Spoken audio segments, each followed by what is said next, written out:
Yun! Muli nagbabalik tayo para sa The Order series.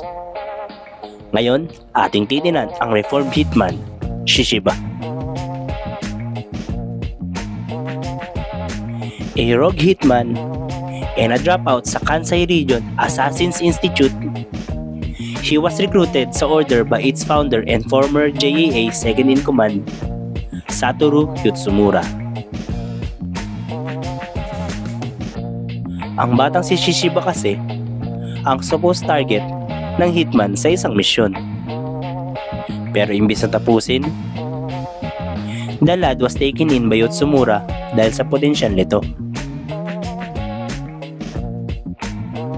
Pero sa kabila nun, itinuturing ni Shishiba na abala ang assassin's work. Para sa kanya, cleaning job daw ang mga ito. At lagi niyang pinapangaralan ang protege niyang si Usaragi na gawing malinis ang trabaho para hindi magkagulo at madistorbo ang mga normal na tao.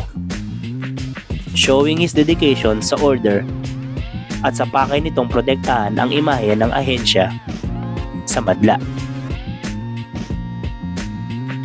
Isa lang ang pamantayan ni Shishiba sa kanyang trabaho, at yun ay ang simplicity. Kaya naman martilyo ang kanyang weapon of choice dahil hindi na daw nito kailangan ng bala o hasain pa. Pero kitang-kita na effective at nag-complement siya sa lakas ng hitman dahil nagawa niyang talunin ng kanyang former mentor and kinaya niyang labanan ng dalawa sa executives ni Slur.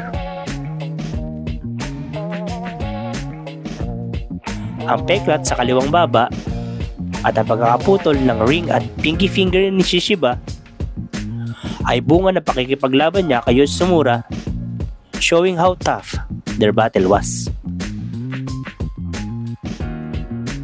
Kaya nga siya ang mason na hindi mo gugustuhin gulangan.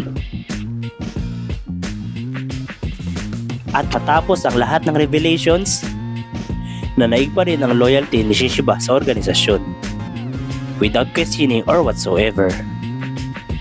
Kaya naman ating pang subaybayan kung ano ang hangganan ng katapatang ito ng bihasang hitman.